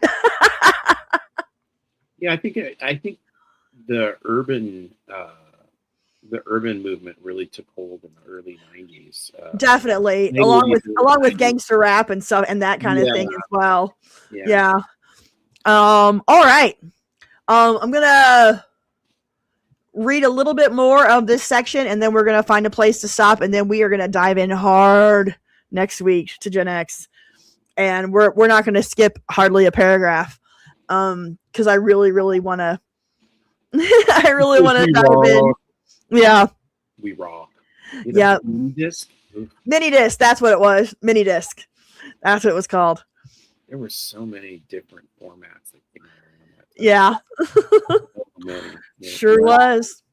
I miss my Walkman. I had a good one. They're coming back. They're going to bring them back. But I don't miss cassettes because it was such an inferior format. It was. And I agree with you there. The only thing that they had going for them was you could record on them, but that was even, so much cleaner and so much easier to deal with. They need to make a vintage iPod, but make it look more like a Walkman. Yeah. Kind of do a little hybrid. I am jonesing for my old iPod. I got to tell you that. Yeah, they need to bring it back. They need to. I'm so done with these damn phones. Unlike the boomer kid in jeans of the 1960s, 13ers present to elder eyes a splintered image of brassy sights, caustic sounds, and cool manner. Moviegoers know them as Tom Cruise's Top Gun, breaking a few rules to win. The Breakfast Club, about a film about how teachers try to punish a hopeless and incorrigible brat pack of teenagers. As Steven Soderbergh specialized in videotape, and as Rob Lowe playing the ultimate bad influence. In city life, they have become America's kamikaze bicycle messengers, speeding dominoes and Federal Express drivers, murderous inner-city crack gangs, computer hackers, and would-be novelists. Guys who, as John Schwartz, author of Bicycle Days, puts it like to live a little faster. In high schools, 13ers are Asian American valedictorians and Westinghouse science finalists. More than half of them immigrants or the children of immigrants. And that's another thing that I touched on a little bit last week. But again, 1965 was the year that they passed the Hart-Celler Act, which opened up immigration in a way that it hadn't been for the previous 40, 50 years. So that definitely changed a lot of the demographics, especially in the more urban areas. And it definitely affected our generation first more than it did any other generation. Fresh from college, they are the Yale class of 1986, 40% of whom applied for investment banking jobs with one company. The lucky ones becoming deal makers who age like dogs in Michael Lewis's game of Liar's Poker. In athletics, they are young Olympians, leading chants of USA, or Air Jordan and Neon Deion Sanders, with their in-your-face slam dunks and end-zone spikes, or one-arm Jim Abbott winning against impossible odds. In the Army, 13ers are the defenders of Saudi oil fields and the invaders of Panama, whose boom boxes may have helped persuade Manuel Noriega to surrender, one of whom said, on receiving a warm goodbye from the Panamanians, that to them it's everything. To us, it's just a battle. The Noriega thing. What music did they play to drive him nuts? I can't remember. Hold on. It was metal, wasn't it? I think so.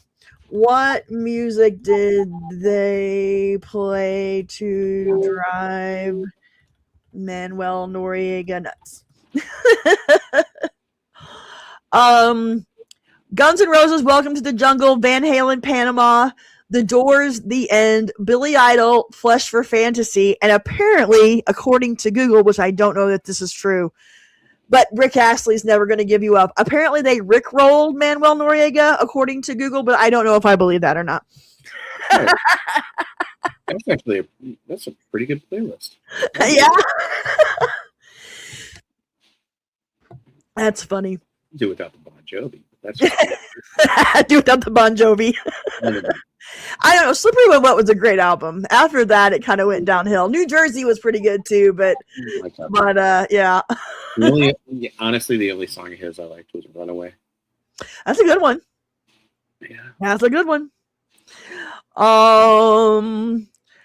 Older generations see them as frenetic, physical, slippery. Like the music many of them listen to, 13ers can appear shocking on the outside, unknowable on the inside.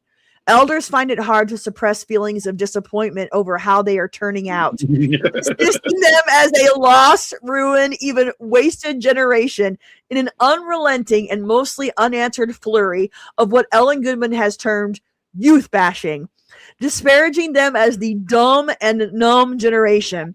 Russell Baker says, today's youths suffer from herky-jerky brain. This is amazing. They did not like us. No. Boomer evangelists like California's Larry Leah condemn their soullessness and have declared spiritual warfare on youth worship of the devil.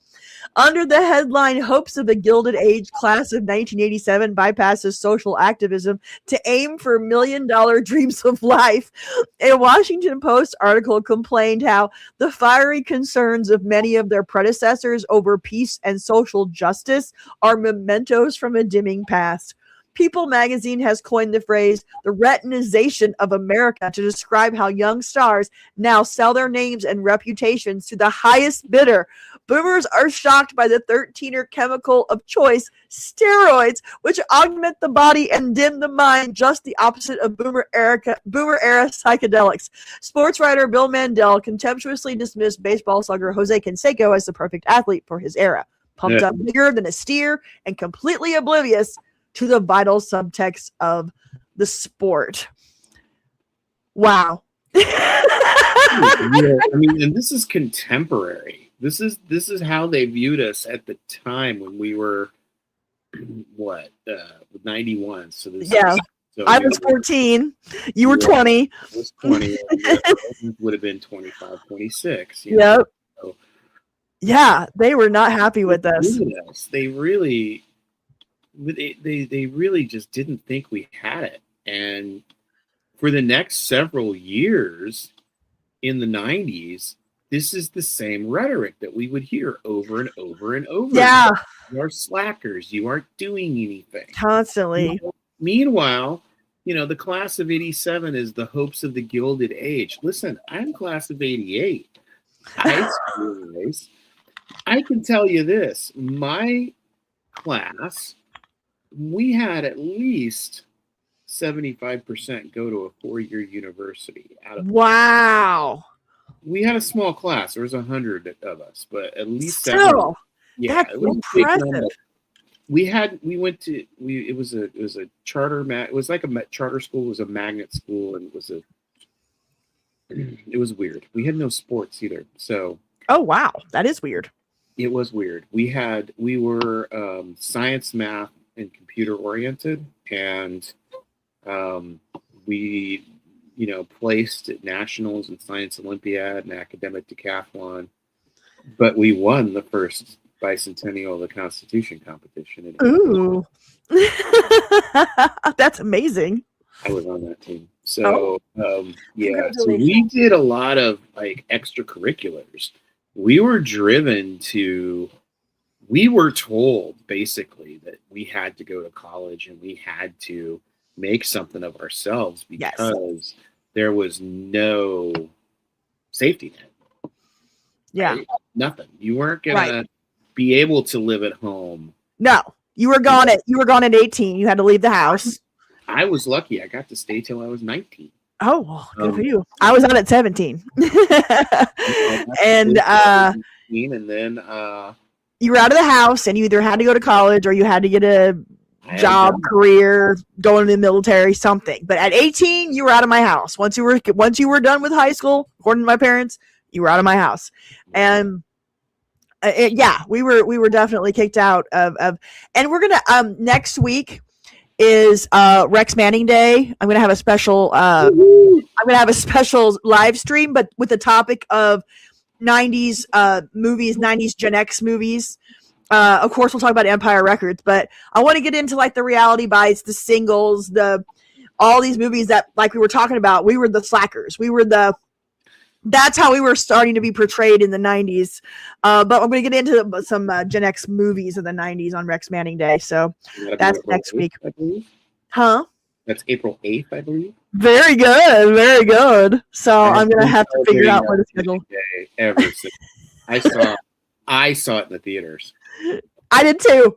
Yes. There weren't very many people in the theaters, but that was the year I saw everything. So, yep. Still one of my favorites. Yep.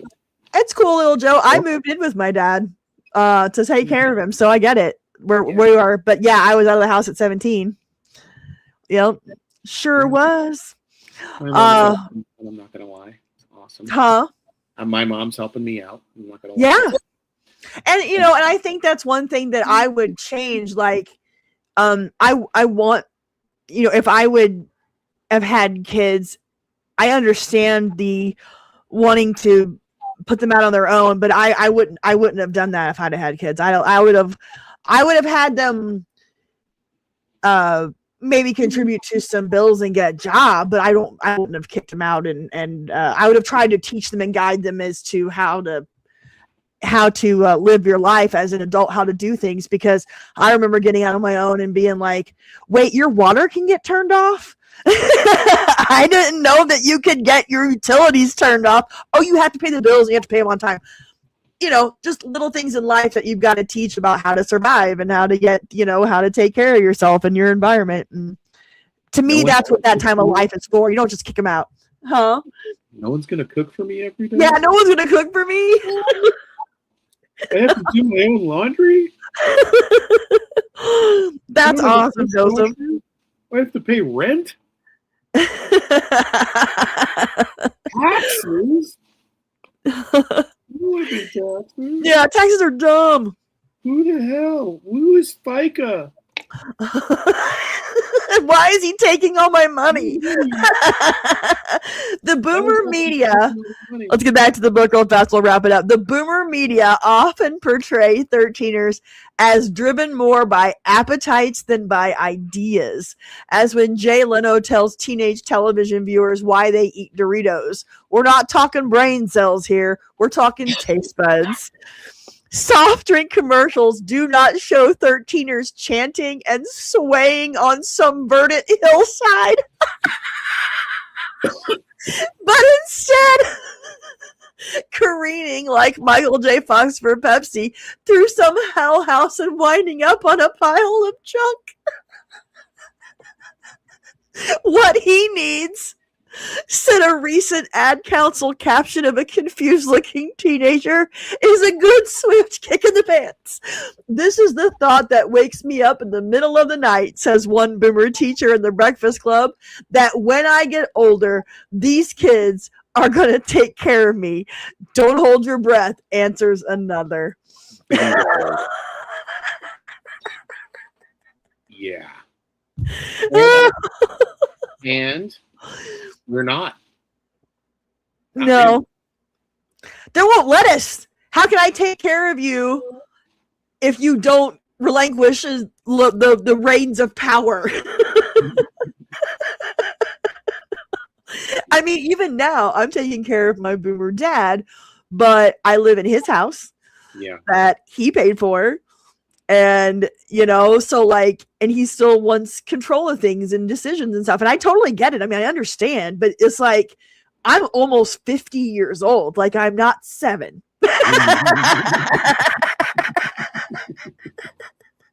I agree, Joseph. Adulting sucks. It does. Sucks. Yep. The moment your lights are turned off, and the moment you realize you must adult.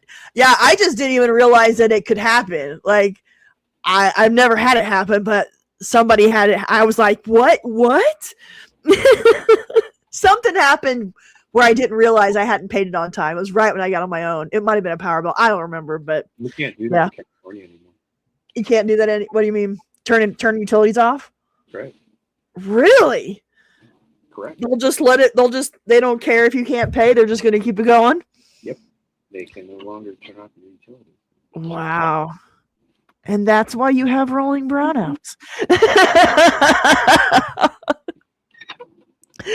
So, yeah. Crazy. Oh, guys, I think this is going to be a really good place to stop. We're going to have so much fun in next week's discussion, because I don't know if y'all have, I'm hoping y'all have read it yet, but if not, like, read this section. It's so much fun. Hearing what they thought about us back then and what they thought of our futures. Just try not to get too upset at them. Yeah. So next week, here's the plan. Next week we are going to finish up Generation X. It's going to be a long discussion, but we are going to get through it. We're going to read through it a lot too. I'm not going to just skip over and take excerpts. Like, we're going to read this. And then after that, the following week, we're going to do the millennial generation, and we're going to start the future. The past is prologue. So next week is millennial, and then the past is prologue. So chapter 12. And then the week after that, we finish it up, completing the millennial cycle. So we have 3 to 4 weeks left. But completing the millennial cycle is a big one. So that's when they get into all of their predictions, which is fun. So next week, Gen X, following millennials, passes prologue. After that, we'll start wrapping it up. So here is my goal. We are going to be completely done with this book by the end of April. And then May, we will start the fourth turning. Yep, 4 weeks book will be done. So going through April, and then we'll do it. The final sentence of the 13ers chapter on page 334 is... What page? You're mumbling on me again. Page 334. Okay, thank you. I'm just saying, don't read it. Don't look at it. Don't look at it. Just know they got it. They got it. I gotcha. It's a weird one. Yep. So, for those of you that are enjoying this whole dive into the origins of Gen X, we're really going to get into it next week too. But we just scratched the surface with the opening paragraphs, and then their list of events and people that were making headlines as Gen Xers in the late 80s, which weren't that many of them. Yeah. So that's the plan. April, we are going to be done with this book at the end of it. We are starting the fourth turning in May. I'm going to make it happen. It's going to be awesome. It's going to be great. I'm so excited about it, to get into the fourth turning as well. So thank you so very much. Appreciate it, Sean, formerly artist John Kukask. That's a hard one to say. No idea.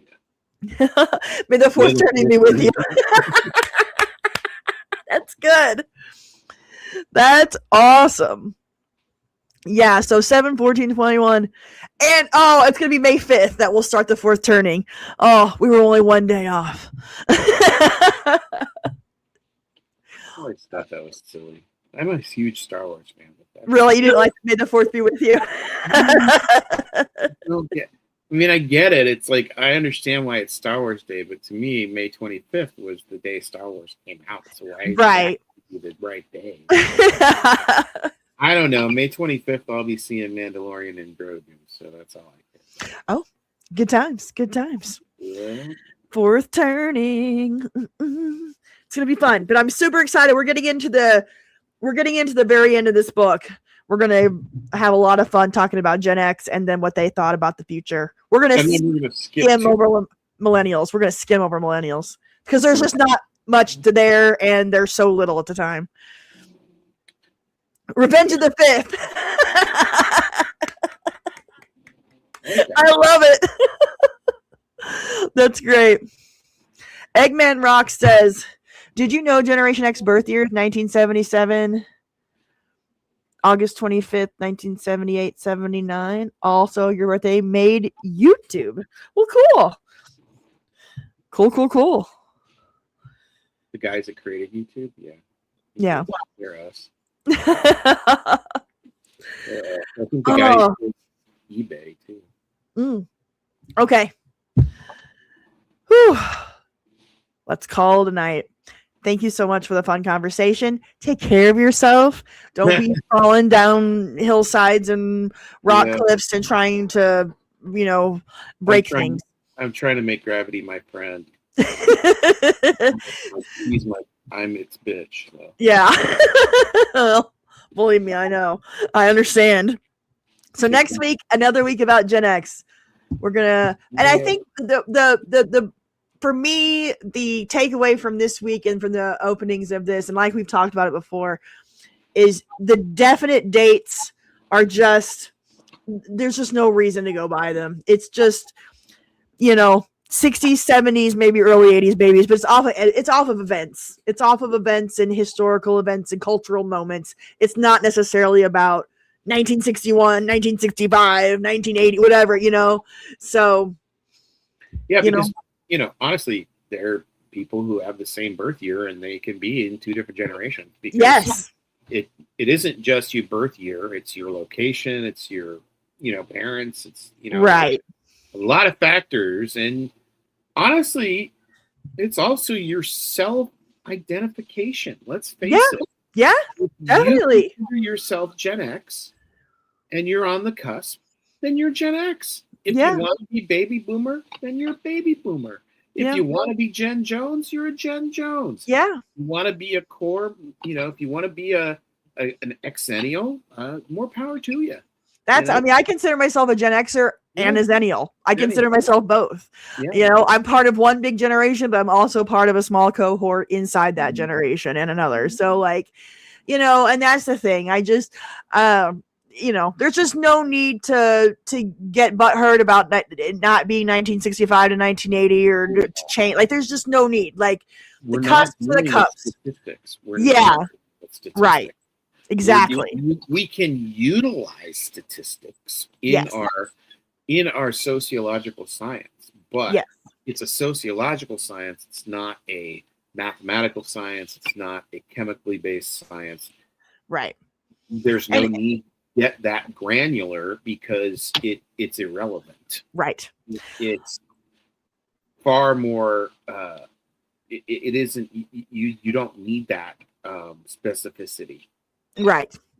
And like they said at the very beginning of this book, they found that the most important self-identification, or the most important group to be a part of when it comes to identity, is your cohort, your birth year cohort, from where you are, the people that you went to school with, the grade that you went. Those are the people when it comes to just identity and able to bond and shared common life experiences. It's the people that were born the same year as you and went through the same grades as you. Like, that is it. That is really what it boils down to.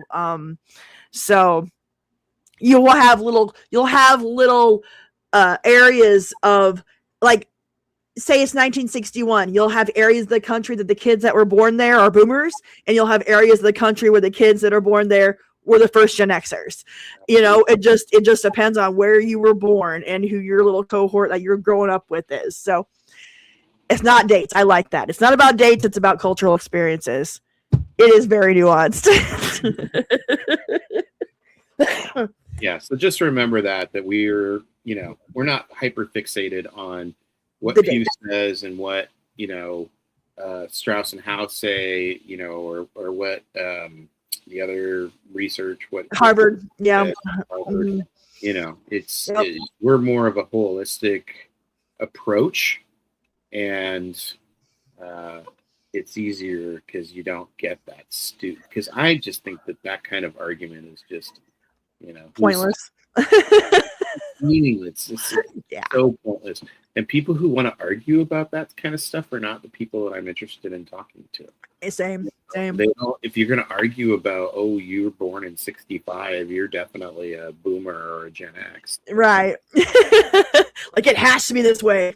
It has to be that way. Listen, I was born in 71. I'm definitely Gen X, but what if I was born in, a different country? Would I still be Gen X, Yeah, exactly. That's another thing is where like other countries, yeah. They're different. In Europe, there's a whole, there's culture differences. Yeah. I mean, there's just take, for example, one of their, the fall of the Berlin Wall and the repatriation of Germany, the Reformation. Germany. That was a big deal for European Gen Xers. When did that fall? 90, 91, 92, somewhere in there. What, Berlin Wall? 89. Yeah, but the the Soviet 91. Yeah. When it all was all said and done in Germany. Yeah. Oh, gotcha. Yeah. Grendel. Yeah. Actually, Grendel is a band. Yeah. There's a really awesome song called "Time Weighs Zero" by the band Grendel. You can find it on YouTube. Wow. They're like a EDM band. Yeah. But for me, it's Grendel from Beowulf. There you go. All right. So next week, guys, get your Gen X comments and questions ready because it is going to be a night of only Gen X. We're not doing boomers. We're not doing millennials. It is all about the Gen X chapter for next week. So be ready for that. And we're going to burn through the rest of this book by the end of April and start Fourth Turning in May. Grendelson, thank you so much for your commentary, for joining me tonight, even with your broken bones. Take care of yourself. I'll see you next Tuesday. Bye, everybody. Bye, guys. Thank you.